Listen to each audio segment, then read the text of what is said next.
श्री सच्चिदानंद सद्गुरु साईनाथ महाराज की जय।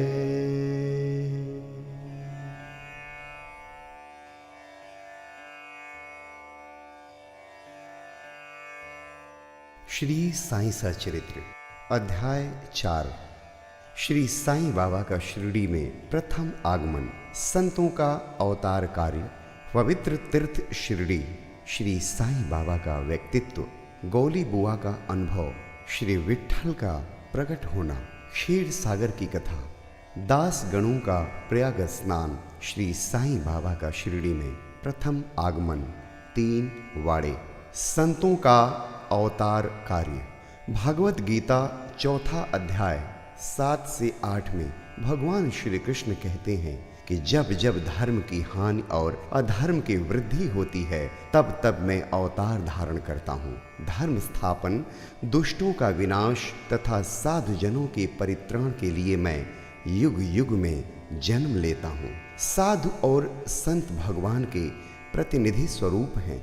वे उपयुक्त समय पर प्रकट होकर अपनी कार्य प्रणाली द्वारा अपना अवतार कार्य पूर्ण करते हैं। अर्थात जब ब्राह्मण, क्षत्रिय और वैश्य अपने कर्तव्यों से विमुख हो जाते हैं, जब शूद्र उच्च जातियों के अधिकार छीनने लगते हैं, जब धर्म के आचार्यों का अनादर तथा निंदा होने लगती है, जब लोग निषिद्ध भोज्य पदार्थों और मदिरा आदि का सेवन करने लगते हैं, जब धर्म की आड़ में निंदित कार्य होने लगते हैं, जब भिन्न भिन्न धर्मावलंबी परस्पर लड़ने लगते हैं, जब ब्राह्मण संध्यादि कर्म छोड़ देते हैं, कर्मठ पुरुषों को धार्मिक कृत्यों में अरुचि उत्पन्न हो जाती है, जब योगी ध्यानादि कर्म करना छोड़ देते हैं और जब जन साधारण की ऐसी धारणा हो जाती है कि केवल धन, संतान और स्त्री ही सर्वस्व है, तथा इस प्रकार जब लोग सत्य मार्ग से विचलित होकर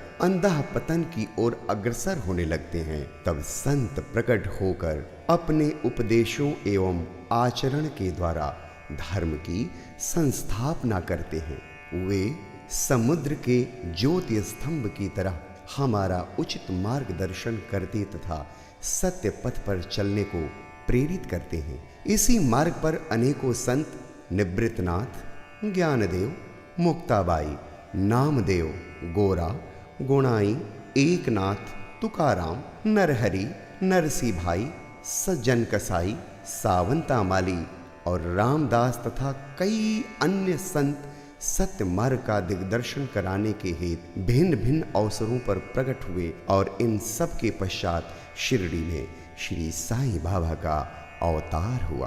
पवित्र तीर्थ शिरडी अहमदनगर जिले में गोदावरी नदी के तट बड़े ही भाग्यशाली हैं, जिन पर अनेक संतों ने जन्म धारण किया और अनेकों ने वहां आश्रय पाया। ऐसे संतों में श्री ज्ञानेश्वर महाराज प्रमुख थे। शिरडी अहमदनगर जिले के कोपर गांव तालुका में है। गोदावरी नदी पार करने के पश्चात मार्ग सीधा शिरडी को जाता है। 8 मील चलने पर जब आप नीम गांव पहुंचेंगे तो वहां से शिरडी दृष्टिगोचर होने लगती है। कृष्णा नदी के तट पर अन्य तीर्थ स्थान गणगापुर, नरसिंहवाड़ी और औदुंबर के समान ही शिरडी भी प्रसिद्ध तीर्थ है। जिस प्रकार दामोजी ने मंगलवेड़ा को पंढरपुर के समीप, समर्थ रामदास ने सज्जनगढ़ को, दत्ता अवतार श्री नरसिंह सरस्वती ने वाड़ी को पवित्र किया, उसी प्रकार श्री साईनाथ ने शिरडी में अवतीर्ण होकर उसे पावन बनाया। श्री साईं बाबा का व्यक्तित्व। श्री साईं बाबा के सानिध्य से शिरडी का महत्व विशेष बढ़ गया। अब हम उनके चरित्र का अवलोकन करेंगे। उन्होंने इस भावसागर पर विजय प्राप्त कर ली थी जिसे पार करना महान दुष्कर तथा कठिन है। शांति उनका आभूषण था तथा वे ज्ञान की साक्षात प्रतिमा थे। वैष्णव भक्त सदैव वहां आश्रय पाते थे। दानवीरों में वे राजा कर्ण के समान दानी थे। वे समस्त सारों के सार रूप थे। ऐहिक पदार्थों से उन्हें अरुचि थी। सदा आत्म स्वरूप में निमग्न रहना ही उनके जीवन का मुख्य ध्येय था। अनित्य वस्तुओं का आकर्षण उन्हें छू भी नहीं गया था। उनका हृदय शीशे के सदृश उज्जवल था। उनके श्रीमुख से सदैव अमृत वर्षा होती थी। अमीर और गरीब उनके लिए दोनों एक समान थे। मान अपमान की उन्हें किंचित मात्र भी चिंता न थी। वे निर्भय होकर संभाषण करते, भांति भांति के लोगों से मिलजुल कर रहते, नर्तकियों का अभिनय तथा नृत्य देखते और गजल कव्वालियां भी सुनते थे। इतना सब करते हुए भी उनकी समाधि किंचित मात्र भी भंग न होती थी। अल्लाह का नाम सदा उनके होठों पर था। जब दुनिया जागती तो वे सोते और जब दुनिया सोती तो वे जागते थे।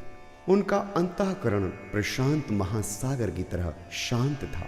न उनके आश्रम का कोई निश्चय कर सकता था और न उनकी कार्य प्रणाली का अंत पा सकता था। कहने के लिए तो वे एक स्थान पर निवास करते थे, परंतु विश्व के समस्त व्यवहारों व व्यापारों का उन्हें भली भांति ज्ञान था। उनके दरबार का रंग ही निराला था। वे प्रतिदिन अनेक किंवदंतियां कहते थे, परंतु उनकी अखंड शांति किंचित मात्र भी विचलित न होती थी। वे सदा मस्जिद की दीवार के सहारे बैठे रहते थे तथा प्रातः, मध्याह्न और सायंकाल लेंडी और चावड़ी की ओर वायु सेवन करने जाते तो भी सदा आत्मस्थित ही रहते थे। स्वतः सिद्ध होकर भी वे साधकों के समान आचरण करते थे। वे विनम्र, दयालु तथा अभिमान रहित थे। उन्होंने सबको सदा सुख पहुंचाया। ऐसे थे श्री साईं बाबा, जिनके श्री चरणों का स्पर्श कर शिरडी पावन बन गई। उसका महत्व असाधारण हो गया। जिस प्रकार ज्ञानेश्वर ने आलंदी और एकनाथ ने पैठण का उत्थान किया, वही गति श्री साईं बाबा द्वारा शिरडी को प्राप्त हुई। शिरडी के फूल, पत्ते, कंकड़ और पत्थर भी धन्य हैं, जिन्हें श्री साईं चरणाम्बुजों का चुंबन तथा उनकी चरण रज मस्तक पर धारण करने का सौभाग्य प्राप्त हुआ। भक्तगण को शिरडी एक दूसरा पंढरपुर, जगन्नाथपुरी, द्वारका, बनारस, काशी, महाकालेश्वर तथा गोकर्ण महाबालेश्वर बन गई। श्री साईं का दर्शन करना ही भक्तों का वेद मंत्र था, जिसके परिणाम स्वरूप आसक्ति घटती और आत्मदर्शन का पथ सुगम होता था। उनका श्री दर्शन ही योग साधन था और उनसे वार्तालाप करने से समस्त पाप नष्ट हो जाते थे। उनका पाद सेवन करना ही त्रिवेणी प्रयाग स्नान के समान था तथा चरणामृत पान करने मात्र से ही समस्त इच्छाओं की तृप्ति होती थी। उनकी आज्ञा हमारे लिए वेद सदृश थी। प्रसाद तथा उदी ग्रहण करने से चित्त की शुद्धि होती थी। वे ही हमारे राम और कृष्ण थे, जिन्होंने हमें मुक्ति प्रदान की। वही हमारे पर ब्रह्म थे। वे छंदों से परे रहते तथा कभी निराश व हताश नहीं होते थे। वे सदा आत्म स्थित, चैतन्य घन तथा आनंद की मंगल मूर्ति थे। कहने को तो शिरडी उनका मुख्य केंद्र था, परंतु उनका कार्य क्षेत्र पंजाब, कलकत्ता, उत्तरी भारत, गुजरात, ढाका और कोंकण तक विस्तृत था। श्री साईं बाबा की कृति दिन प्रतिदिन चहुं ओर फैलने लगी और जगह जगह से दर्शनार्थ आकर उनके भक्त लाभ उठाने लगे। केवल दर्शन से ही मनुष्यों, चाहे वे शुद्ध अथवा अशुद्ध हृदय के हों, के चित्त को परम शांति मिल जाती थी। उन्हें उसी आनंद का अनुभव होता था जैसा कि पंढरपुर में श्री विट्ठल के दर्शन से होता है। यह कोई अतिशयोक्ति नहीं है। देखिए, एक भक्त ने यही अनुभव पाया है। गौली बुआ, लगभग 95 वर्ष के वयोवृद्ध भक्त, जिनका नाम गौली बुआ था, पंढरी के एक बारकरी थे। वे 8 मास पंढरपुर तथा 4 मास आषाढ़ से कार्तिक तक गंगा तट पर निवास करते थे। सामान ढोने के लिए वे एक गधे को अपने पास रखते और एक शिष्य भी सदैव उनके साथ रहता था। वे प्रतिवर्ष वारी लेकर पंढरपुर जाते और लौटते समय श्री बाबा के दर्शनार्थ शिरडी आते थे। बाबा पर उनका अगाध प्रेम था। वे बाबा की ओर एकटक निहारते और कह उठते थे कि ये तो श्री पंढरी नाथ हैं, श्री विट्ठल के अवतार हैं, जो अनाथ नाथ, दीन दयाल और दीनों के नाथ हैं। गौली बुआ श्री विठोबा के परम भक्त थे। उन्होंने अनेक बार पंढरी की यात्रा की तथा प्रत्यक्ष अनुभव किया कि श्री साईं बाबा सचमुच में ही पंढरी नाथ हैं। विट्ठल स्वयं प्रकट हुए। श्री साईं बाबा के ईश्वर चिंतन और भजन में विशेष अभिरुचि थी। वे सदैव अल्लाह मालिक पुकारते तथा भक्तों से कीर्तन सप्ताह करवाते थे। इसे नाम सप्ताह भी कहते हैं। एक बार उन्होंने दासगणों को कीर्तन सप्ताह करने की आज्ञा दी। दासगणों ने बाबा से कहा कि आपकी आज्ञा मुझे शिरोधार्य है, परंतु इस बात का आश्वासन मिलना चाहिए कि सप्ताह के अंत में विट्ठल अवश्य प्रकट होंगे। बाबा ने अपना हृदय स्पर्श करते हुए कहा, विट्ठल अवश्य प्रकट होंगे, परंतु साथ ही भक्तों में श्रद्धा व तीव्र उत्सुकता का होना भी अनिवार्य है। ठाकुरनाथ की डंकपुरी, विट्ठल की पंढरी, रणछोड़ की द्वारका यही तो है। किसी को दूर जाने की आवश्यकता नहीं है। क्या विट्ठल कहीं बाहर से आएंगे? वे तो यही विराजमान हैं। जब भक्तों में प्रेम और भक्ति का स्रोत प्रवाहित होगा तो विट्ठल स्वयं ही यहाँ प्रकट हो जाएंगे। सप्ताह समाप्त होने के बाद विट्ठल भगवान इस प्रकार प्रकट हुए। काका साहेब दीक्षित सदैव की भांति स्नान करने के पश्चात जब ध्यान करने को बैठे तो उन्हें विट्ठल के दर्शन हुए। दोपहर के समय जब वे बाबा के दर्शनार्थ मस्जिद पहुंचे तो बाबा ने उनसे पूछा, क्यों विट्ठल पाटिल आए थे ना, क्या तुम्हें उनके दर्शन हुए? वे बहुत चंचल हैं, उनको दृढ़ता से पकड़ लो। यदि थोड़ी सी भी असावधानी की तो वे बचकर निकल जाएंगे। यह प्रातः काल की घटना थी और दोपहर के समय उन्हें पुनः दर्शन हुए। उसी दिन एक चित्र बेचने वाला विठोबा के 25-30 चित्र लेकर वहां बेचने को आया। यह चित्र ठीक वैसा ही था जैसा कि काका साहेब दीक्षित को ध्यान में दर्शन हुए थे। चित्र देखकर और बाबा के शब्दों का स्मरण कर काका साहब को बड़ा विस्मय और प्रसन्नता हुई। उन्होंने एक चित्र सहर्ष खरीद लिया और उसे अपने देवघर में प्रतिष्ठित कर दिया। ठाणा के अवकाश प्राप्त मामलतदार श्री वीवी देव ने अपने अनुसंधान के द्वारा यह प्रमाणित कर दिया है कि शिरडी पंढरपुर की परिधि में आती है। दक्षिण में पंढरपुर श्री कृष्ण का प्रसिद्ध स्थान है, अतः शिरडी ही द्वारका है। साईं लीला पत्रिका भाग 12 अंक 1, 2, 3 के अनुसार द्वारका की एक और व्याख्या सुनने में आई है, जो कि कै नारायण अय्यर द्वारा लिखित भारतवर्ष का स्थायी इतिहास में एक स्कंद पुराण भाग 2 पृष्ठ 90 से उद्धृत की गई है। वह इस प्रकार है, चतुर्वर्णामपि वर्णानां यत्र द्वाराणि सर्वतः अतो द्वारावती युक्ता विधिविवस्तत्ववादिभिः। जो स्थान चारों वर्णों के लोगों को धर्म, अर्थ, काम और मोक्ष के लिए सुलभ हो, दार्शनिक लोग उसे द्वारका के नाम से पुकारते हैं। शिरडी में बाबा की मस्जिद केवल चारों वर्णों के लिए ही नहीं, अपितु दलित, अस्पृश्य और भागोजी शिंदे जैसे कोढ़ी आदि सब के लिए खुली थी। अतः शिरडी को द्वारका कहना ही सर्वथा उचित है। भगवंत राव क्षीर सागर की कथा। श्री विट्ठल पूजन में बाबा की कितनी रुचि थी, यह भगवंत राव क्षीर सागर की कथा से स्पष्ट है। भगवंत राव के पिता विठोबा के परम भक्त थे, जो प्रतिवर्ष पंढरपुर को वारी लेकर जाते थे। उनके घर में विठोबा की एक मूर्ति थी, जिसकी वे नित्य प्रति पूजा करते थे। उनकी मृत्यु के पश्चात उनके पुत्र भगवंत राव ने वारी, पूजन, श्राद्ध इत्यादि समस्त कर्म करना छोड़ दिया। जब भगवंत राव शिरडी आए तो बाबा उन्हें देखते ही कहने लगे, इनके पिता मेरे परम मित्र थे, इसी कारण मैंने इन्हें यहाँ बुलाया है। इन्होंने कभी नैवेद्य अर्पण नहीं किया तथा मुझे और विठोबा को भूखों मारा है, इसलिए मैंने इन्हें यहाँ आने को प्रेरित किया है। अब मैं इन्हें हठपूर्वक पूजा में लगा दूंगा। दास गणों का प्रयाग स्नान। गंगा और यमुना नदी के संगम पर प्रयाग प्रसिद्ध पवित्र तीर्थ स्थान है।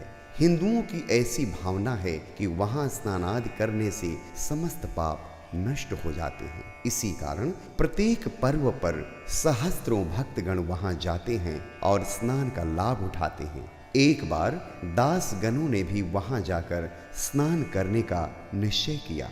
इस विचार से वे बाबा से आज्ञा लेने उनके पास गए। बाबा ने कहा, इतनी दूर व्यर्थ भटकने की क्या आवश्यकता है? अपना प्रयाग तो यही है। मुझ पर विश्वास करो। आश्चर्य, महान आश्चर्य। जैसे ही दासगणों बाबा के चरणों पर नत हुए तो बाबा के श्री चरणों से गंगा यमुना की धारा वेग से प्रवाहित होने लगी। यह चमत्कार देखकर दासगणों का प्रेम और भक्ति उमड़ पड़ी। आंखों से अश्रुओं की धारा बहने लगी। उन्हें कुछ अंतःस्फूर्ति हुई। उनके मुख से श्री साईं बाबा की स्तोत्र ध्वनि स्वतः प्रवाहित होने लगी। श्री साईं बाबा का शिरडी में प्रथम आगमन। श्री साईं बाबा के माता पिता, उनके जन्म और जन्म स्थान का किसी को भी ज्ञान नहीं है। इस संबंध में बहुत छानबीन की गई। बाबा से तथा अन्य लोगों से भी इस विषय में पूछताछ की गई, परंतु कोई संतोषप्रद उत्तर अथवा सूत्र हाथ न लग सका। यथार्थ में हम लोग इस विषय में सर्वथा अनभिज्ञ हैं। नामदेव और कबीरदास जी का जन्म अन्य लोगों की भांति नहीं हुआ था। वे बाल रूप में प्रकृति की गोद में पाए गए थे। नामदेव भीमरथी नदी के तीर पर गोनाई को और कबीर भागीरथी नदी के तीर पर तमाल को पड़े हुए मिले थे। और ऐसा ही श्री साईं बाबा के संबंध में भी था। वे शिरडी में नीम वृक्ष के तले 16 वर्ष की तरुणावस्था में स्वयं भक्तों के कल्याणार्थ प्रकट हुए थे। उस समय भी वे पूर्ण ब्रह्म ज्ञानी प्रतीत होते थे। स्वप्न में भी उनको किसी लौकिक पदार्थ की इच्छा नहीं थी। उन्होंने माया को ठुकरा दिया था और मुक्ति उनके चरणों में लौटती थी। शिरडी ग्राम की एक वृद्ध स्त्री नाना चौपदार की मां ने उनका इस प्रकार वर्णन किया है। एक तरुण स्वस्थ फुर्तीला तथा अति रूपवान बालक सर्वप्रथम नीम वृक्ष के नीचे समाधि में लीन दिखाई पड़ा। सर्दी व गर्मी की उन्हें किंचित मात्र भी चिंता न थी। उन्हें इतनी अल्प आयु में इस प्रकार कठिन तपस्या करते देखकर लोगों को महान आश्चर्य हुआ। दिन में वे किसी से भेंट नहीं करते थे और रात्रि में निर्भय होकर एकांत में घूमते थे। लोग आश्चर्यचकित होकर पूछते फिरते थे कि इस युवक का कहाँ से आगमन हुआ है। उनकी बनावट तथा आकृति इतनी सुंदर थी कि एक बार देखने मात्र से लोग आकर्षित हो जाते थे। वे सदा नीम वृक्ष के नीचे बैठे रहते थे और किसी के द्वार पर न जाते थे। यद्यपि वे देखने में युवक प्रतीत होते थे, परंतु उनका आचरण महात्माओं के सदृश था। वे त्याग और वैराग्य की साक्षात प्रतिमा थे। एक बार एक आश्चर्यजनक घटना हुई। एक भक्त को भगवान खंडोबा का संचार हुआ। लोगों ने शंका निवारणार्थ उनसे प्रश्न किया, हे देव, कृपया बतलाइए कि ये किस भाग्यशाली पिता की संतान हैं और इनका कहाँ से आगमन हुआ है। भगवान खंडोबा ने एक कुदाली मंगवाई और एक निर्दिष्ट स्थान पर खोदने का संकेत किया। जब वह स्थान पूर्ण रूप से खोदा गया तो वहां एक पत्थर के नीचे ईंटें पाई गईं। पत्थर को हटाते ही एक द्वार दिखा जहां 4 दीप जल रहे थे। उन दरवाजों का मार्ग एक गुफा में जाता था जहां गौमुखी आकार की इमारत, लकड़ी के तख्ते, मालाएं आदि दिखाई पड़ी। भगवान खंडोबा कहने लगे कि इस युवक ने इस स्थान पर 12 वर्ष तपस्या की है। तब लोग युवक से प्रश्न करने लगे, परंतु उसने यह कहकर बात टाल दी कि यह मेरे श्री गुरुदेव की पवित्र भूमि है, अतएव मेरा पूज्य स्थान है। तब लोगों ने उस दरवाजे को पूर्ववत बंद कर दिया। जिस प्रकार अश्वत्थ तथा औदुंबर वृक्ष पवित्र माने जाते हैं, उसी प्रकार बाबा ने भी इस नीम वृक्ष को उतना ही पवित्र माना और प्रेम किया। महालसापति तथा शिरडी के अन्य भक्त इस स्थान को बाबा के गुरु का समाधि स्थान मानकर सदैव नमन किया करते थे। 3 बाड़े। नीम वृक्ष के आसपास की भूमि श्री हरि विनायक साठे ने मोल ले ली और उस स्थान पर एक विशाल भवन का निर्माण किया, जिसका नाम साठेवाड़ा रखा गया। बाहर से आने वाले यात्रियों के लिए वह वाड़ा ही एकमात्र विश्राम स्थान था, जहां सदैव भीड़ रहा करती थी। नीम वृक्ष के नीचे चारों ओर चबूतरा बांधा गया। सीढ़ियों के नीचे दक्षिण की ओर एक छोटा सा मंदिर है, जहां भक्त लोग चबूतरे के ऊपर उत्तराभिमुख होकर बैठते हैं। ऐसा विश्वास किया जाता है कि जो भक्त गुरुवार तथा शुक्रवार की संध्या को वहां धूप अगरबत्ती आदि सुगंधित पदार्थ जलाते हैं, वे ईश कृपा से सदैव सुखी होंगे। यह वाड़ा बहुत पुराना तथा जीर्णशीर्ण स्थिति में था तथा इसके जीर्णोद्धार की नितांत आवश्यकता थी, जो संस्थान द्वारा पूर्ण कर दी गई। कुछ समय के पश्चात एक दूसरे वाड़े का निर्माण हुआ, जिसका नाम दीक्षित वाड़ा रखा गया। काका साहब दीक्षित कानूनी सलाहकार सोलिसिटर जब इंग्लैंड में थे, तब वहां उन्हें किसी दुर्घटना से पैर में चोट आ गई थी। उन्होंने अनेक उपचार किए, परंतु पैर अच्छा न हो सका। नाना साहेब चांदोरकर ने उन्हें बाबा की कृपा प्राप्त करने का परामर्श दिया, इसलिए उन्होंने सन 1909 में बाबा के दर्शन किए। उन्होंने बाबा से पैर के बदले अपने मन की पंगुता दूर करने की प्रार्थना की। बाबा के दर्शन से उन्हें इतना सुख प्राप्त हुआ कि उन्होंने स्थायी रूप से शिरडी में रहना स्वीकार कर लिया और इसी कारण उन्होंने अपने तथा भक्तों के हेतु एक वाड़े का निर्माण कराया। इस भवन का शिलान्यास दिनांक 9/12/1910 को किया गया। उसी दिन अन्य दो विशेष घटनाएं घटित हुई। पहली, श्री दादा साहेब खापर्डे को घर वापस लौटने की अनुमति प्राप्त हो गई और दूसरा, चावड़ी में रात्रि को आरती आरंभ हो गई। कुछ समय में वाड़ा संपूर्ण रूप से बन गया और रामनवमी 1911 के शुभ अवसर पर उसका यथाविधि उद्घाटन कर दिया गया। इसके बाद एक और वाड़ा मानो एक शाही भवन नागपुर के प्रसिद्ध श्रीमंत बूटी ने बनवाया। इस भवन के निर्माण में बहुत धनराशि लगाई गई। उनकी समस्त निधि सार्थक हो गई, क्योंकि बाबा का शरीर अब वहीं विश्रांति पा रहा है और फिलहाल वह समाधि मंदिर के नाम से विख्यात है। इस मंदिर के स्थान पर पहले एक बागीचा था, जिसमें बाबा स्वयं पौधों को सींचते और उनकी देखभाल किया करते थे। जहां पहले एक छोटी सी कुटी भी नहीं थी, वहां 3-3 वाड़ों का निर्माण हो गया। इन सब में साठे वाड़ा पूर्व काल में बहुत ही उपयोगी था।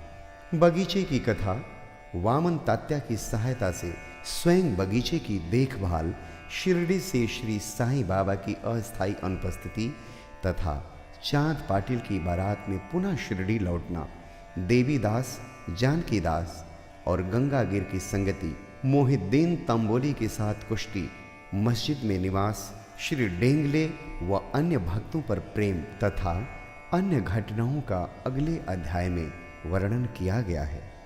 श्री सद्गुरु साईनाथार्पणमस्तु। शुभम भवतु।